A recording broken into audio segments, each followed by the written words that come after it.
don't trust your instincts. Mistake number one, here's the thing, you can't really lead other people if you can't lead yourself first. You ever have that feeling that something's off, but you immediately talk yourself out of it? That's not good. That's how bad leadership decisions usually start. Back in 2020, I was managing a CrossFit gym outside of Manhattan. Great people, great location, great time, absolutely loved it. It was my whole entire world. Then something happened behind the scenes that really tested my integrity. I just know that it was pretty heavy. The moment I found out about this really, really heavy thing, it was like a lightning bolt struck me in the head, and I said, I have to quit. But my brain jumped in immediately. It was, no, you can't quit. What are you going to do for money? How are you going to figure this out? What new job are you going to get? Just all the let me logic my way out of it kind of bullshit was going on. So I stayed at that job for months and months and months after that. I don't even remember how long, maybe 4 to 6, fighting a battle that my gut had already actually won. When I finally actually made the call to quit that position, it was very scary, it was very uncomfortable, and it was one of the best decisions that I've ever made. What I learned is that you're never going to feel qualified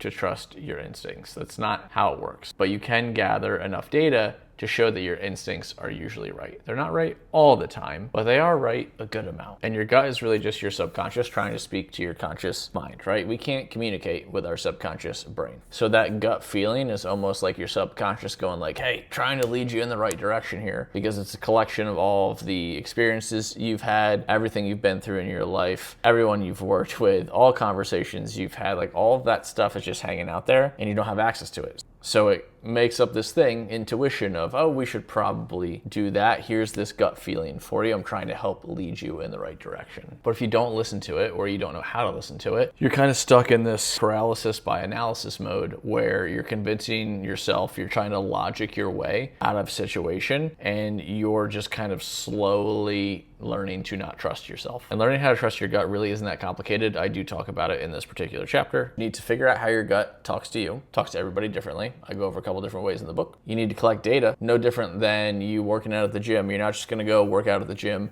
and never figure out how much weight you're actually putting on the bar, right? You're gonna look and say, oh, this is what I did last week. How am I doing this week? Same thing with your gut. Oh, I went to make this decision.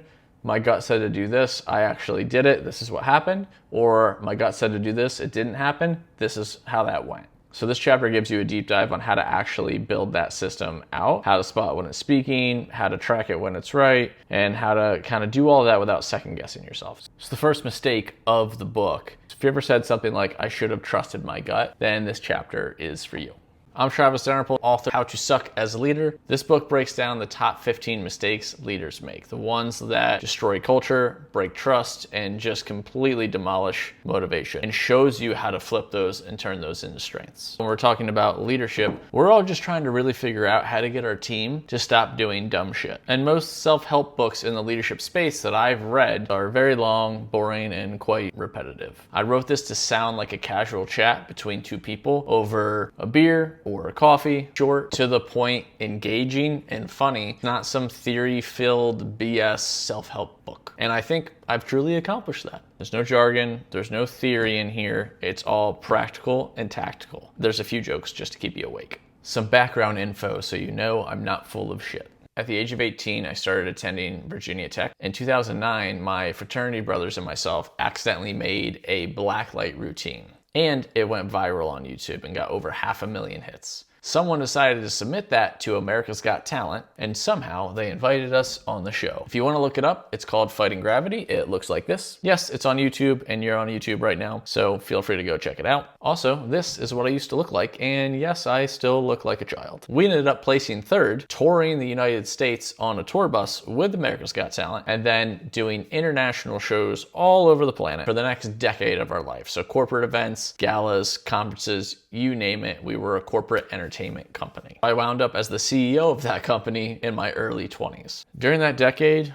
corporate shows, 7-figure events, a swing and a total miss at an off-Broadway show in New York City, think Blue Man Group, but with black lights instead. And then 6 years in a CrossFit gym, going from intern to head coach to general manager. Then I started my own online business and made more money than I ever thought possible. And after that, I joined a mentorship company where I was the director of client success. I had a team of 10 on about a team of 30 and helped that company go from about 2 million in revenue to 8 million in revenue. And during that time, we served literally thousands of clients, all of whom were business owners. Point is, everything in the book actually comes from leading, messing it up, fixing it, and doing that again and again and again so that you don't have to. If you're ready to stop sucking as a leader, grab my book, How to Suck as a Leader, on Amazon. It's available right now.